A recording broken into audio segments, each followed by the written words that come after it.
आपल्या सर्वांचे मी हार्दिक स्वागत करत आहे. देवाचे मी वैयक्तिकरित्या आभार उपकार मानतो, कारण की जो अपघात माझा झाला त्या अपघातामधून त्याने लवकरात लवकर मला बरं केलं. त्या अपघातामध्ये खूप काय होऊ शकलं असतं, पण देवाचं नियंत्रण माझ्यावरती होतं. त्याच्यावरून मला कळतं की देव किती माझ्यावरती दया करतो आणि माझी किती काळजी वाहतो. आणि म्हणून देवाचे मी वैयक्तिकरित्या आभार उपकार मानत आहे माझ्यासाठी आणि आपल्या सर्वांसाठी देखील, कारण की त्यांना आपल्या सर्वांना चांगलं आरोग्य दिलेलं आहे, जिवंत ठेवलेलं आहे, त्याच्या योजनेमध्ये ठेवलेलं आहे.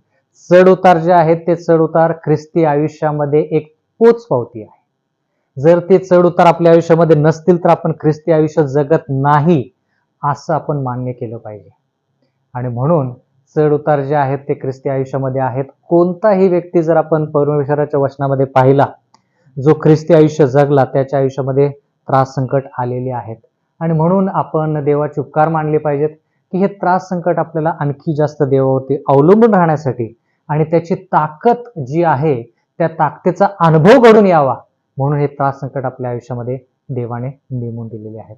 आपल्या सर्वांचे आभार उपकार मानतो. पुन्हा एक वार आपण सर्वजण या ठिकाणी आलेला आहात आणि आज आपण ज्या ठिकाणी थांबलो त्या ठिकाणी पण पुन्हा सुरू करणार आहोत, कारण की देवाचं वचन म्हणतं की प्रत्येकानं जो क्रूस घ्यायचा आहे तो प्रत्येक दिवशी तो क्रूस घ्यायचा आणि येशू ख्रिस्ताच्या पाठीमागं यायचं आहे. जर तो मी क्रूस घेतला आणि येशू ख्रिस्ताच्या पाठीमागं फक्त 4 दिवस चाललो आणि तो क्रूस खाली मी ठेवला आणि मी म्हणालो की नाही बाबा नंतर कधीतरी बघू, तर तो क्रूस उचलायला मीच परत आला पाहिजे, कारण की तो क्रूस कोणाचा आहे? माझा वैयक्तिक आहे. आणि ज्यानं क्रूस सोडलेला आहे तोच क्रूस परत त्यानं उचलायचा आहे आणि ख्रिस्ताच्या पाठीमागं त्यानं आणि सर्वांनी जायचं आहे. तर आज आपण 22व्या तत्वामध्ये आहोत. 22वं तत्व ख्रिस्ती वर्तणूक याच्याविषयी आहे आणि त्याच्यामध्ये आपण काय शिकलो, कोणाला आठवतं का?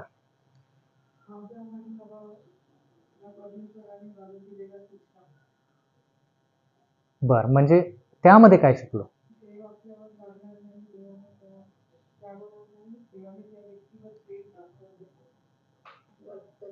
वर्तणूक, पोशाखाविषयी शिकलो आपण. म्हणजे थोडक्यात देवाची ही इच्छा आहे की जो पोशाख आपण आपल्या शरीरावरती परिधान करतो त्या पोशाखामध्ये फक्त कपडाच नाही, हातातलं घड्याळ देखील आलं, डोळ्याचा चष्मा देखील आला, हातात आणि पायात जे काय आपण वाहने, जे पायामध्ये आपण पादत्राणे वापरतो, त्या सर्व गोष्टी देवाच्या गौरवासाठी असल्या पाहिजेत.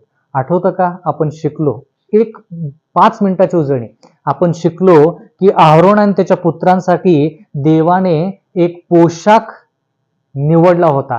तो पोशाख पहिला कशासाठी होता आणि दुसरा कशासाठी होता? आठवतं का? तो पहिला पोशाख जो होता किंवा तो पोशाख जो होता त्याचा प्राथमिक उद्देश काय होता? देवाचं पवित्रता आणि देवाच्या गौरवासाठी, नंतर शोभेसाठी. बरोबर का? मग जर आपण प्राथमिकता आपला जो पोशाख आहे तो देवाच्या गौरवासाठी जर आपण त्याचा विचार केला तर तो पोशाख शोभिवंत नक्कीच असेल. बरोबर? आणि म्हणून देवाच्या वचनामध्ये आपण वाचलं की देवानं जसं आपल्याला नैसर्गिक घडवलेलं आहे तसं आपण राहिलं पाहिजे.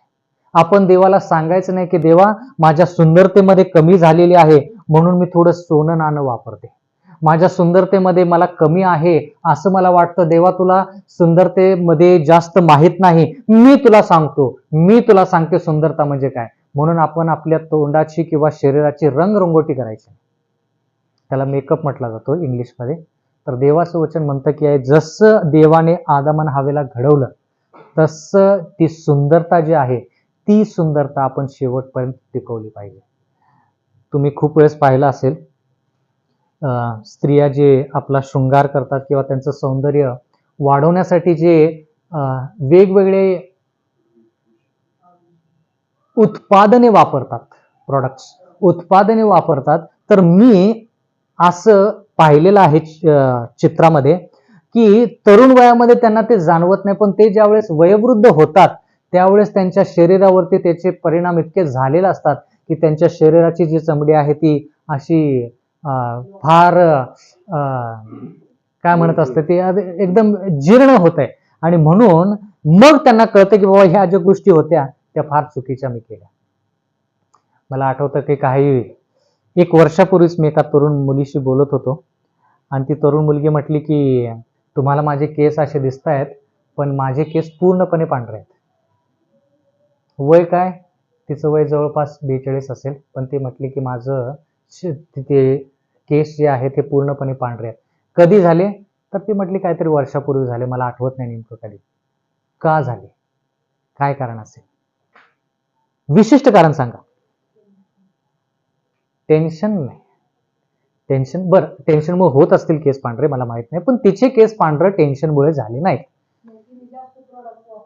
बरं, कोणते प्रोडक्ट्स वापरले असतील? बरोबर आहे उत्तर. Hair dye. बर, हेअर डायल, शॅम्पू. बर, आता मला तुम्ही म्हणता ते बरोबर असेल उत्तर, पण मला जे तिनं सांगितलं त्याच्यावर मी सांगतो, ती तिच्या केसांना रंग द्यायची. ते हेअर डाय म्हणतात का? बरं, ठीक आहे. कलर. तर त्याच्यामुळं तिचे केस काळे जे होते ते पांढरे झाले. मग मी म्हटलं असं का केलं? तर ती म्हटली की मी कॉलेजच्या दिवसामध्ये असताना मला ते खूप आवडायचे वेगवेगळ्या रंगाचे केस, आणि म्हणून रंगानं फार गोरी होती, दिसायला चांगली सुंदर. तर ती म्हटली की त्याच्यामुळे. आणि मग ती मला म्हणाली की मला माफ करा, माझे केस पांढरे आहेत, पण मी आता ते काय करते, ते टोप नाही, रंग देऊन काळ असं आहे असं दाखव. मी म्हटलं मला माफी मागायची गरज नाही, तुम्ही ख्रिस्ती आहात, तुम्ही देवाकडे माफी मागितली पाहिजे. म्हणजे तिला देखील कळून चुकलं की बाबा ते जे शृंगार जो आहे काय असेल ते शोभा वाढवायची आहे, तर ती शोभा वाढवायची फक्त देवाला माहिती. जे नैसर्गिक शरीर देवाने आपल्याला दिलेलं आहे ना, ते नैसर्गिक शरीर आहे तसं जर ठेवलं तर ते ठेवण्यासाठी, ते शरीर नैसर्गिक ठेवण्यासाठी, ते शरीर शोभिवंत ठेवण्यासाठी आपण कोणता आहार घेतला पाहिजे, आजचा तो संदेश आहे. आहाराचा फरक पडतो का आपल्या चमडीवरती? मला सांगा, आहारासाठी म्हणजे त्वचेसाठी चांगला आहार कोणता? बरं, व्हेज मध्ये कोणतं? बरोबर आहे तर.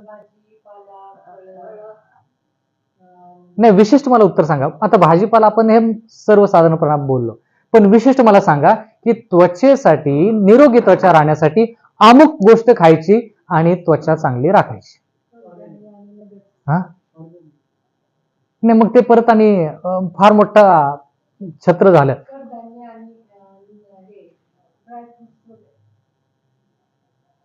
विशिष्ट एक हे सांगा, गोष्ट सांगा विशिष्ट. शेवगा का? मला माहित नाही, असेल पण.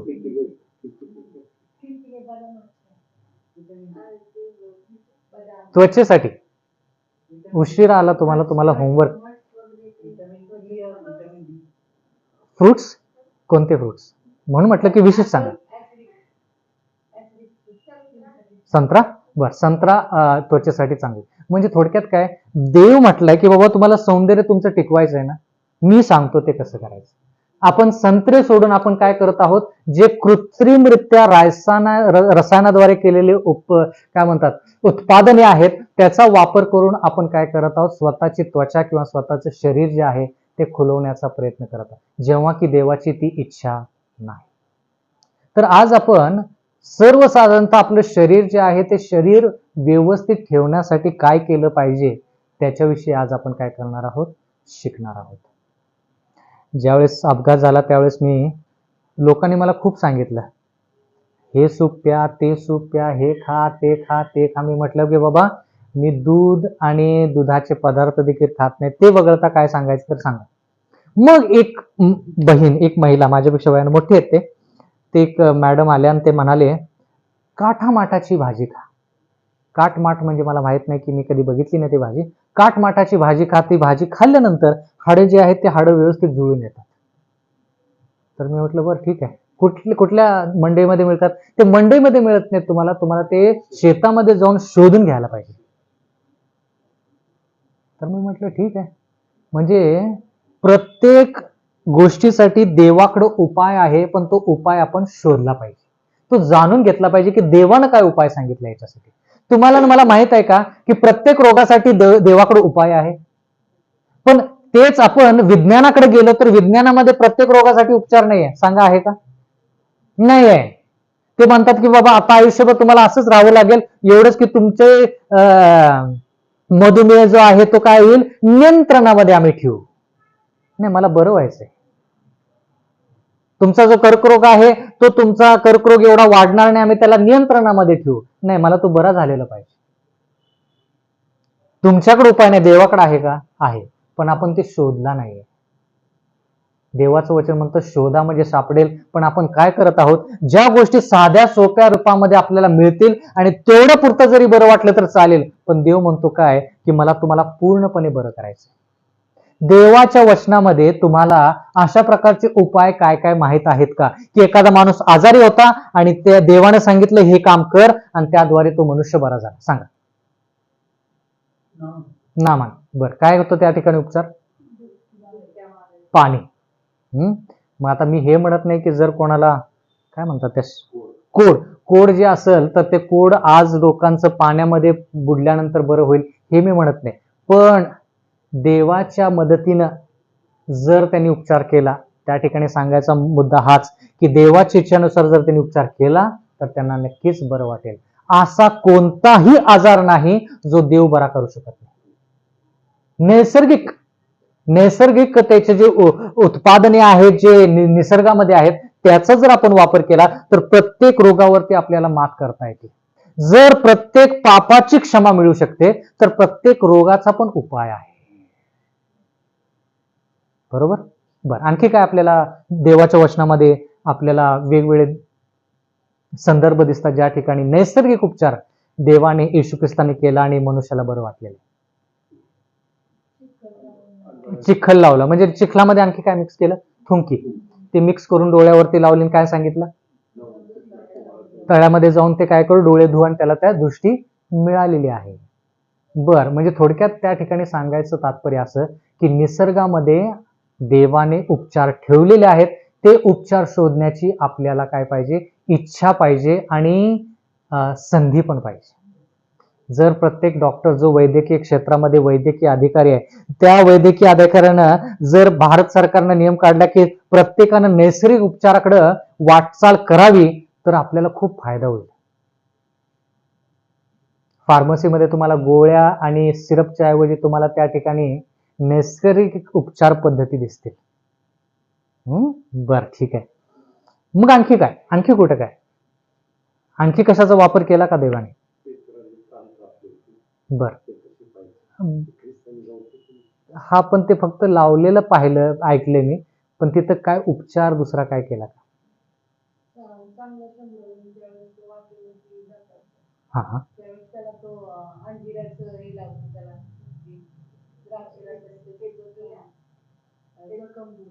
समृणी. नाही, मला शंभरुणीचं माहित नाही की त्यानं ते लावले का? ते मी काय वाचलं नाही.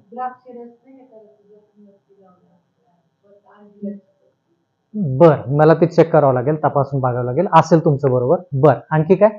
बर, मग तो त्यांना कुठं नेतो? उतार शाळेमध्ये. बर, ठीक आहे. बर, हा हा हा हा, बरोबर. जखम झाली होती मग त्यानं काय लावलं? अंजिराचं. बर, म्हणजे थोडक्यात काय, तो गाभा जो आहे अंजिराचा तो लावला आणि त्याला काय झालं? बरं वाटलेलं. आता ह्याद्वारे देवाला हेच सांगायचं आहे की प्रत्येक रोगावरती उपचार आहे, पण त्या उपचारापर्यंत पोहोचण्या अगोदर म्हणजे ते उपचार निसर्गामध्ये असतील किंवा आहेत असं म्हणूया आपण, पण सगळेच उपचार आपल्याला माहित नाहीत. पण जेवढे उपचार आपल्याला माहित आहेत त्याचा तर आपण फायदा करून घेतला पाहिजे. बरोबर का चूक? जे उपचार आपल्या जवळचे आहेत, हातातले आहेत, ते उपचाराचा आपण फायदा करून घेतला पाहिजे. बरोबर. त्यातलाच एक उपचार म्हणजे आहार. जर तुम्ही तुमचं स्वयंपाकघर बदललं तर तुमचं शरीर किंवा तुमचं कुटुंब जे आहे त्या कुटुंबाचं पूर्णपणे आरोग्य जे आहे ते नक्कीच व्यवस्थित होईल. काय बदललं पाहिजे? स्वयंपाक खोली बदलली पाहिजे. तुमच्या फ्रीजमध्ये ज्या गोष्टी आहेत त्या जर तुम्ही बदलल्या तर तुमच्या पूर्ण कुटुंबाचं कल्याण किंवा त्यांचं आरोग्य व्यवस्थित झाल्याशिवाय राहणार नाही. जे तुम्ही तव्यावरती किंवा तुमच्या भांड्यांमध्ये जे काय तुम्ही तयार करता ते जर तुम्ही बदललं तर देवाचं वचन आपल्याला सांगतं की देव आपल्याला काय करेल? प्रत्येक गोष्टीपासून मदत करेल. बर, तर देवाने आदाम आणि हव्वेला ज्यावेळेस निर्माण केलं त्यावेळेस त्यांना कोणता आहार दिला? आदाम आणि हव्वा ज्यावेळेस ते निर्माण झाले होते, देवाने ज्यावेळेस त्यांना निर्माण केलं त्यावेळेस ते परिपूर्ण होते का? होते का परिपूर्ण? त्यांच्यामध्ये काय कमी होती का? नव्हती. म्हणजे थोडक्यात काय, त्यामध्ये पाप नावाचा काही प्रकार नव्हता. पापाचे कोणतेही परिणाम आदाम आणि हव्वावरती नव्हते. त्या परिस्थितीमध्ये देवानं निवडलेलं अन्न त्यांच्यासाठी कोणतं? उत्पत्ती याचा 2रा अध्याय. पहिली मनुष्याची घडवणूक पाहूया आणि मग पुढे जाऊया. उत्पत्ती 2:7. हा. मग परमेश्वर देवाने जमिनीतील मातीचा मनुष्य दिला व त्याच्या नाकपुड्यात जीवनाचा श्वास फुंकला, तेव्हा मनुष्य जीवधारी प्राणी झाला. म्हणजे थोडक्यात मनुष्याच्या शरीरामध्ये मातीचे अंश आहेत किंवा मातीचं शरीर घडवलेलं आहे. म्हणजे मातीमध्ये जे जीवनसत्व आहेत ते जीवनसत्व कोणामध्ये आहेत? तुमच्यामध्ये आणि माझ्यामध्ये आहेत. कळालं का संदर्भ? स्पष्ट संदर्भ. म्हणून आपण काय करायचं, जीवनसत्व जर माझ्या शरीराला पाहिजेत तर ते जीवनसत्व माझ्या शरीराच्या बाहेर कुठं मिळतील? मातीमध्ये मिळतील. मग ते मातीमध्ये जे जीवनसत्व आहेत त्या मातीमध्ये जे काय उगवतं ते जीवनसत्व त्या मातीतून कुठे जातील? उगवलेल्या गोष्टीमध्ये जातील. आता जसं एक स्त्री घ्या, ती जी गर्भधारण आहे, तिचं गर्भधारण झालेलं आहे, तर स्त्रीच्या शरीरामध्ये जे काही जीवनसत्व किंवा तिच्या शरीराचे जे काय घटक आहेत तेच घटक त्या लेकरामध्ये असतात. बरोबर का? कारण की त्या शरीरातून, स्त्रीच्या शरीरामधूनच ते लेकरू बाहेर आलेलं असतं किंवा ते लहानाचं मोठं होत असतं. तसंच जी भूमीमध्ये जीवनसत्व आहेत त्या भूमीमध्ये जे आपण पेरतो त्या पेरलेल्या गोष्टीमध्ये जीवनसत्व कुठून येतात? त्या भूमीतून येतात. देव तर ते जीवनसत्व त्या झाडाला, फुलाला, फळाला देतोच, पण ते जीवनसत्व कुठं कशामध्ये आहेत? मातीमध्ये आहेत. तर आता मातीमध्ये जीवनसत्व कोणकोणते आहेत ते पण आपण जर पाहिलं तर तुम्हाला कळेल की जे जीवनसत्व आपल्या शरीराच्या गरजेचे आहेत ते प्रत्येक जीवनसत्व मातीमध्ये आहे. बरं, आता देवाने काय केलं? देव आदाम आणि हव्वेला असाच जिवंत ठेवू शकला असता का? न काय खाता पिता तसाच जिवंत ठेवू शकला असता का? ठेवू शकला असता. पण देवानं काय केलं? देव म्हणाला नाही, मी एका माध्यमाद्वारे माझ्या लेकरांना जिवंत केलं. काय आहे ते माध्यम? उत्पत्तीचा 1 अध्याय 29 वचन.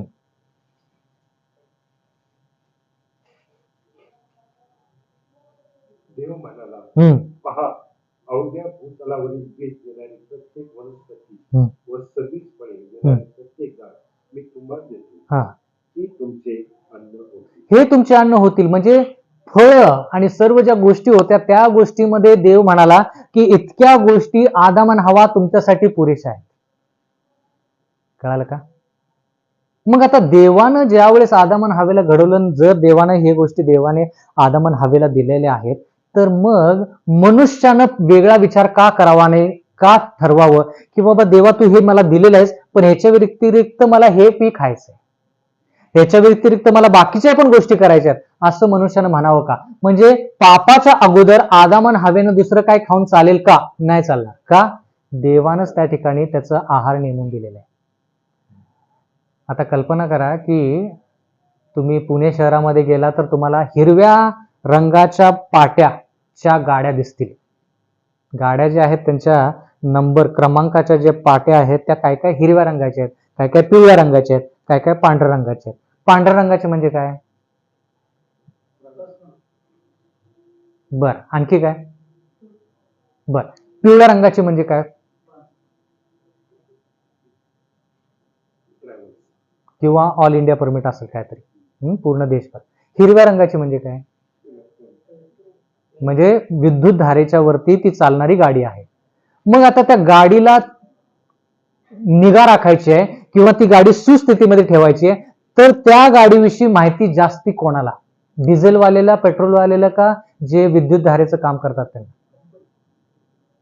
कोणाला त्याची काळजी जास्त किंवा कोणाला ते गाडीची माहिती जास्त? हिरव्या पाटीची गाडी ज्याने निर्माण केलं, बरोबर ना? मग त्यालाच माहिती की बाबा त्यानं त्या म्हणजे इंजिन मध्ये, त्या मशिनरी मध्ये काय टाकलेलं आहे, त्यालाच माहिती की बाबा त्या गाडीसाठी चांगलं काय आहे, बरोबर? तसंच देवाला माहिती की आपल्या शरीरासाठी चांगलं काय आहे. डॉक्टरनं किती काय जर सांगितलं तर ते आपण देवाच्या वचनानुसार आहे का ते पाहिजे. विज्ञान काही सांगू दे, विज्ञान देवाच्या वचनानुसार चालतं का हे बघायचं, देवाचं वचन विज्ञानानुसार चालते का नाही हे बघायचं नाही. परत एकदा, विज्ञान जे सांगतं ते देवाच्या वचनानुसार आहे का हे पडताळणी करायची. कशाची पडताळणी करायची? विज्ञानाची पडताळणी करायची की देवाच्या वचनानुसार ते सांगतं का. जर सांगत असेल तर नक्कीच आपण त्याचा उपयोग करायचा, पण देवाच्या वचनाची पडताळणी विज्ञानानुसार आपण करायची नाही. ते चुकीचं आहे. विज्ञान चुकू शकतं, देवाचं वचन चुकू शकत.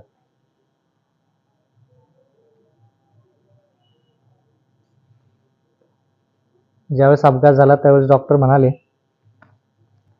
की लवकरात लवकर तुम्हाला बरं वाटण्यासाठी तुम्ही काय करा, अंडी, दूध याचं सेवन करा. मी म्हटलं डॉक्टरांना नाही, मी व्हीगन आहे, म्हणजे दूध, अंडी वगैरे ते मी खात नाही. जे नैसर्गिक फळांपासून, झाडांपासून येतं ते मी खातो, त्याच्यावरती सांगा. ते म्हटले ठीक आहे. म्हणून त्यांनी काय केलं, सोयाबीनचे जे उत्पादन आहेत त्यामध्ये मला सांगितलं की त्या गोष्टी तुम्ही खा, तुमच्यासाठी ते बरं पडेल. पण एवढंच की तुम्हाला ते सातत्यानं खावं लागेल, चांगल्या दर्जेदार खावं लागेल आणि चांगल्या क्वांटिटी म्हणजे क्षमतेमध्ये खावं लागेल, जेणेकरून तुम्हाला त्याचा फायदा होईल. म्हणजे आपण काय केलं पाहिजे की बाबा विज्ञानामध्ये पण काही गोष्टी, मी म्हणत नाही की विज्ञान पूर्णपणे चुकीचं आहे, नाही, पण मी हे म्हणतो की डॉक्टरनं त्याच्या माहिती अनुसार सांगितलं, त्याच्याबद्दल मी काय डॉक्टरला चुकीचं म्हणणार नाही, पण सांगायचं तात्पर्य हे की देवाच्या वचनामध्ये काय लिहिलं ते पहिलं पाहिजे आणि मग पुढे वाटचाल करायची. ठीक आहे. तर देवाने आदम आणि हवेला फळं आणि फळांद्वारे येणाऱ्या सर्व गोष्टी ज्या आहेत त्या खायला सांगितल्या. त्या ठिकाणी आदम आणि हवेला कोणत्याही प्राण्याचा जीव घेण्याची देवाने आज्ञा केली नाही. देव म्हटला की पापाच्या अगोदरच्या गोष्टी आहेत म्हटल्यानंतर त्या ठिकाणी जीव घेणं नाही, काय नाही. देवाची कदापि इच्छा नव्हती की कुठल्याही प्राण्याचा जीव जावा, कदापि इच्छा नाही. मग ते पापाच्या अगोदर असू दे, पापाच्या नंतर असू दे, कदापि देवाची इच्छा नाही की कोणाचं पोट भरण्यासाठी कोणत्याही प्राण्याचा जीव जावा.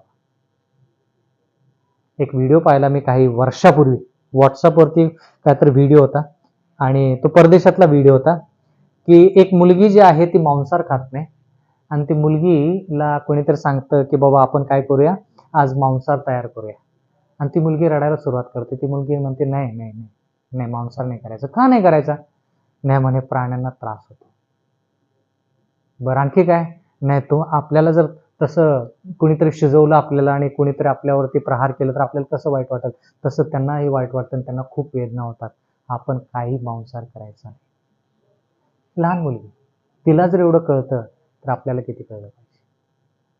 म्हणून देवाच्या वचनामध्ये पापाच्या अगोदरच्या गोष्टी आहेत ना, त्याच सर्वश्रेष्ठ गोष्टी आहेत. आपण त्या पापाच्या अगोदरच्या गोष्टीकडे गेलं पाहिजे, कारण की स्वर्गाचं राज्य कसं आहे, पाप विरहित आहे. स्वर्गाच्या राज्यामध्ये जसं एदनच्या बागेमध्ये आदम आणि हवा होते पापाच्या अगोदर, तसं आपण स्वर्गाच्या राज्यामध्ये असणार आहोत. म्हणून आपली तयारी तशा त्या दृष्टिकोनातून पाहिजे. कळालं का? जर तुम्ही इतर धर्मांच्या लोकांना विचाराल की बाबा ख्रिस्ती लोकांची जीवनशैली काय, काय म्हटलं मी, ख्रिस्ती लोकांची जीवनशैली काय, ते काय खातात, ते काय पितात, त्यांचे विवाह कसे असतात किंवा त्यांचं करमणुकीचं साधन काय, काय सांगतील ते ख्रिस्ती लोकांविषयी, तुम्ही मला सांगा. वाईन असते, बर, म्हणजे दारू, बर का? हा, बर, हा. कधी तुम्ही ऐकलं का की बाबा बाकीच्या लोकांनी सांगितले की बाबा ख्रिस्ती लोक मांसाहार करत नाही? कधी ऐकलं? मद्यपान, मांसाहार, करमणुकीचं साधन तर म्हणजे काय, ते फार जगिकच. मग अशा प्रकारचं उदाहरण आपण जगासमोर मांडलेलं आहे, जे चुकीचं आहे. त्याच्याने ख्रिस्त कधी उंचावला जात नाही. तुम्ही 1 महिना मांसाहार न करता किंवा देवाच्या वचनानुसार जे आरोग्याचे नियम आहेत ते पाळून बघा, आणि त्या महिन्यामध्ये कुणीतरी तुम्हाला विचारावं की बाबा तुम्ही मांसाहार करता का, तुम्ही म्हणा नाही मी मांसाहार करत नाही, तो माणूस लगेच विचारेल खरंच काय करत, किती वर्षापासून, कधीपासून नाही मांसाहार करत. मी एका हॉटेलमध्ये गेलो आणि हॉटेलमध्ये गेल्यानंतर मी म्हटलं की बाबा मला गोड खायचं आहे पण त्याच्यामध्ये दूध नसावं. तर ते म्हटले की मोदक आहेत, उकडीचे मोदक आहेत, त्याच्यामध्ये आम्ही दूध टाकलेलं नाही. मग त्याने मला उकडीचे मोदक दिले आणि सांगितलं, विचारलं की बाबा दूध नाही खात? नाही म्हटलं, दूध वगैरे खात नाही. प्रत्येक वेळेस ज्यावेळेस त्या हॉटेलमध्ये जातो त्यावेळेस तो मालक म्हणतो, बाबा माझ्या नोकराला तुम्ही सांगा की दूध क्रीम वगैरे तुम्ही काही खात नाही ते समजावून सांगा त्याला, नाहीतर तो क्रीम वगैरे नाहीतर काहीतरी वगैरे टाकून देईल तुम्हाला. एवढी त्याला काळजी हॉटेलच्या मालकाला. सांगायचं तात्पर्य हे की ज्या वेळेस आपण देवाच्या वचनानुसार चालतो, देवाच्या इच्छानुसार चालतो, त्यावेळेस जग देखील त्याची दखल घेतं. काय करतं? जग देखील त्याची काय घेतं? दखल घेतं. म्हणून आरोग्याचे नियम फार गरजेचे. मी तुम्हाला विश्वासाने सांगतो बरं का, विश्वासाने सांगतो. ज्यावेळेस मी लडाखमध्ये गेलो होतो त्यावेळेस तिथं सूचना दिली जाते, जे लोक एअरपोर्टवरती लँड होतात त्यांना सूचना दिली जाते, 1 ते 2 दिवस तुम्ही घरातून बाहेर पडायचं नाही, 1 ते 2 दिवस तुम्ही घरातच राहायचं, कुठं प्रवास करायचा नाही. का? कारण की तिथं ऑक्सिजन वायूचं प्रमाण जे आहे ते कमी आहे, कारण की ते फार उंचावरती आहे. पहिले 1-2 दिवस तुम्ही त्या वातावरणामध्ये राहा, म्हणजे तुम्हाला थोडं चालल्यानंतर तुम्हाला धाप लागणार नाही. म्हणून 1 ते 2 दिवस तुम्ही काय करायचे? विश्रांती घ्यायची. मी म्हटलं की बरं ठीक आहे, बघूया. मी काय विश्रांती घेतली नाही, मी जरा चालायला फिरायला सुरुवात केली, मला धाप लागली. मग नंतर मला कळालं की जे लोक मांसाहार खातात त्यांना धाप जास्त लागते, लवकर लागते, पण मी काय मांसाहार करत नव्हतो म्हणून मला काय धाप लागायचा प्रश्नच लागला. साक्ष आहे. जर मी या अपघातातून एवढ्या लवकर जर मी सुस्थितीमध्ये येत आहे तर त्याचं एकमेव कारण देवाचा आशीर्वादच आहे. देवाचंच गौरव होऊ दे, पण देवाचा आरोग्याचा पालन केलेलं जे कष्ट आहे त्याच्या मोबदल्यात देवानं मला 1 महिन्यात लवकर परत केले. 2 ते 3 महिने लागतात.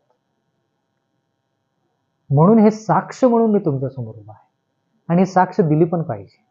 कारण की लोकांना आज जर तुम्ही म्हणाला की बाबा मांसाहार न खाता आपण चांगलं आरोग्य ठेवू शकतो का?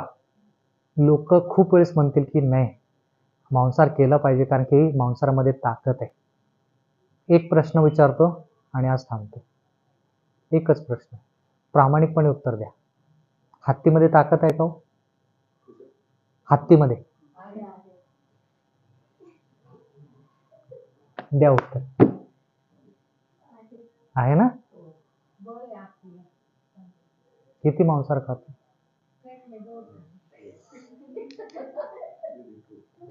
साधं आहे, गणित साधं सोपं आहे. मला ह्यामध्ये जास्त डोकं खर्च करायची पण गरज नाही, तुम्हालाही नाही. कळालं का? ज्याची इच्छा आहे ना तो नक्कीच त्या गोष्टीमध्ये काय करेल? वाटचाल करेल. देव हत्तीला मदत करू शकतो, आपल्याला नाही करू शकत. आपल्याला हत्तीसारखी ताकदीची पण गरज नाही. म्हणून कळकळीची नागराची विनंती आहे की आपण देखील या आरोग्याच्या नियमांचं पालन करूया. याच्यामध्ये आपण जास्त शिकणार आहोत. आपण मांसाहार खात असेल तर त्या मांसाहारातून हळूहळू बदल करत आपण शाकाहाराकडे पूर्णपणे देवाच्या वचनानुसार कसं चालायचं हे देखील आपण पाहणार आहोत. आणि याच्यासाठी आपल्याला पुढच्या आठवडी बरोबर 6:30 वाजता या ठिकाणी यायचे आहे. परमेश्वर आपणा सर्वांस आशीर्वाद देवो. आमेन.